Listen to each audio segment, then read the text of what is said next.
Kapten Sibolga, banjir gelondongan, dikala sungai jujur mengungkap kebohongan. Banjir bandang boleh datang dari langit, tapi gelondongan kayu tidak pernah jatuh dari awan. Hujan deras bisa membawa air, tapi tidak mungkin membawa batang kayu sebesar tiang listrik kalau tidak ada yang memotongnya. Masuk akal kan? Belum lagi lubang-lubang tambang liar tanpa izin yang selalu mulus menembus perut gunung di Tukka, hingga air bingung mencari tempat berlindung. Akhirnya ia berangkat langsung menyapa manusia yang tak tahu kabar apa-apa.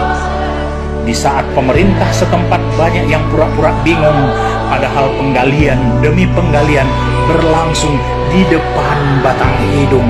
Hutan lindung pun memberi kabar kalau ia sedang berkabung dan memberi air langit yang turun untuk dikirim langsung, hingga si Haporas pun tak mampu membendung. Jadi mari kita bicara yang sebenarnya, bukan naskah dongeng konferensi pers ala pemerintah. Lalu apa yang terjadi di hulu sungai si Haporas hingga gelondongan hanyut? Apa? Hujan yang menebang pohon? Atau angin yang menggergaji batang? Di hulu hutan Abolon Tukka ada batu besar-besar hanyut didorong oleh kayu gelondongan. Siapa yang tebang? Semut atau malaikat sedang praktek tebang pilih? Di hulu sungai Pinangsori menghanyutkan gelondongan. Gelondongan itu bukan ranting kecil, bukan sampah rumah tangga. Itu batang pohon yang memerlukan gergaji mesin, memerlukan izin, dan memerlukan titik-titik. Ya, Anda tahu apa lanjutannya? Apa yang terjadi di hulu sungai sehingga kayu gelondongan nyangkut di jembatan Anggoli, batas Tapteng dan Tapsel, sampai-sampai jembatan bukan lagi infrastruktur publik, tapi berubah fungsi jadi tempat parkir kayu ilegal setiap kali hujan turun. Mana mata? Nampak kan? Dan ini pertanyaan yang tidak boleh lagi dianggap sepele. Ada apa ini Pak Bobi Nasution, Gubernur Sumatera Utara? Sehingga kayu gelondongan besar-besar hanyut di Sungai Batang Toru, yang hulu sungainya melewati Taput. Ada apa dengan Taput? Tapsel, ada apa dengan Tapsel?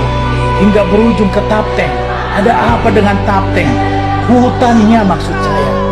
Apa yang sebenarnya terjadi? Apakah banjir bandang sedang mengungkap apa yang selama ini disembunyikan dalam kebohongan? Atau sungai sedang berkata jujur sementara pemerintah sedang sibuk mengarang alasan? Karena wajar kalau air meluap, tapi tidak wajar kalau hulu sungai berubah jadi jalur distribusi kayu ilegal. Tidak wajar kalau batang pohon seukuran pelukan manusia bisa hanyut seperti sampah plastik. Tidak wajar kalau bencana justru membuka buku besar perusakan hutan yang selama ini ditutupi rapi lagi-lagi dengan kebohongan. Lucu ya, setiap kali banjir pemerintah menyalahkan cuaca ekstrim. Tapi kayu gelondongan yang hanyut ini mau disalahkan ke siapa? Ke hujan? Ke badai? Ke Tuhan? Tuhan pula mau kalian salahkan. Ini bukan bencana alam, ini bocornya skandal kebijakan, ini kegagalan pengawasan, ini rapot merah penegakan hukum, atau ini kebrengsekan pemerintah. Karena hulu yang gundul bukan terjadi dalam waktu semalam, sungai yang penuh gelondongan bukan terjadi tiba-tiba, dan banjir bandang kali ini seperti berkata, selama ini kalian tutup mata, sekarang lihatlah sendiri apa yang kalian biarkan terjadi.